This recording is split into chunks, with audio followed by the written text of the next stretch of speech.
Salam saudara terkasih dalam Yesus, salam jumpa pada renungan harian Embun Pagi. Hari ini kita akan menjalani berbagai aktivitas kita dan mari dituntun oleh firman Tuhan sehingga apa yang kita lakukan menjadi berkenan kepada Tuhan. Oleh karena itu, sebelum kita mendengarkan firman Tuhan, kita bersatu di dalam doa. Damai sejahtera Allah yang melampaui segala akal dan pikiran, itulah yang melihara hati dan pikiranmu dalam Kristus Yesus Tuhan. Amin. Saudara terkasih, firman Tuhan untuk kita dari Yohanes 3 ayat 7 dalam bahasa Batak Angkola dikatakan, ulang homang rohamu, muda hudok, akon ditubuhon hamu sude mengulahi. Dalam bahasa Indonesia, jangan engkau heran karena aku berkata kepadamu, kamu harus dilahirkan kembali. Demikian firman Tuhan. Saudara terkasih di dalam Kristus Yesus, firman Tuhan kali ini merupakan percakapan seorang yang bernama Nikodemus yang berlatar belakang sebagai seorang Farisi untuk mencoba Yesus. Dia memulai pembicaraannya dengan mengatakan bahwa tidak ada orang lain yang mampu melakukan mujizat sebesar yang dilakukan oleh Yesus, dan bagaimana dia mampu melakukan itu di hadapan banyak orang. Itulah pertanyaan daripada Nikodemus, seorang Farisi itu. Kita ketahui bersama, Farisi adalah orang yang paham dengan benar tentang firman Tuhan, mengetahui dengan jelas atas Taurat-Taurat yang tertulis dan hal-hal apa yang seharusnya dilakukan dan yang harus dihindari daripada kehendak Allah. Artinya secara peraturan, orang Farisi adalah orang yang fasih dan paham tentang firman Tuhan. Namun ketika dihadapkan dengan praktika kehidupan, mereka tidak memiliki sesuatu yang mendasar di dalam kasih dan perbuatannya. Oleh karena itu, ketika seorang Farisi datang kepada Yesus, yang pasti dia ingin menyelidiki siapakah Yesus yang sesungguhnya, sehingga ada alasan baginya untuk mengalahkan dan untuk menjadi memutarbalikkan keadaan. Saudara terkasih di dalam Kristus Yesus, firman Tuhan kali ini merupakan sesuatu respon daripada Yesus kepada Nikodemus. Yesus mengatakan bahwa apabila engkau ingin memahami siapakah aku dan siapakah anak manusia Allah itu, anak manusia itu, dia harus menjadi dilahirkan kembali.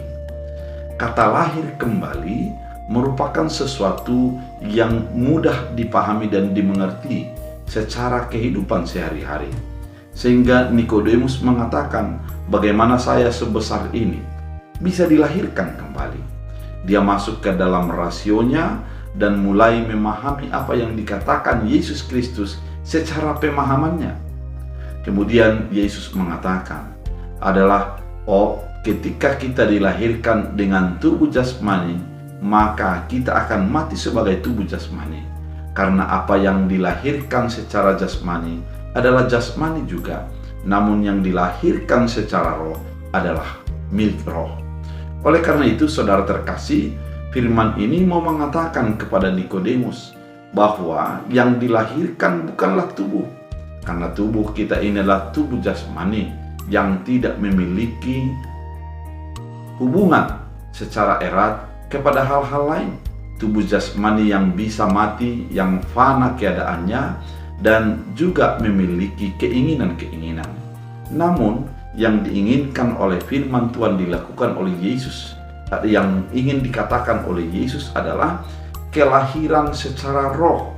Artinya kelahiran yang memperbaharui manusia secara batin, pikiran, dan perbuatannya. Dia tidak terbatas kepada dirinya sendiri, namun dia masuk kepada keinginan-keinginan Allah dan menjadi bebas daripada keinginan itu, masuk ke dalam sebuah keputusan dan kehendak Allah dalam kehidupannya. Lahir kembali adalah hati dan juga pemikirannya diperbaharui untuk menjadi mengenal dan memahami Kristus Yesus dalam hidupnya.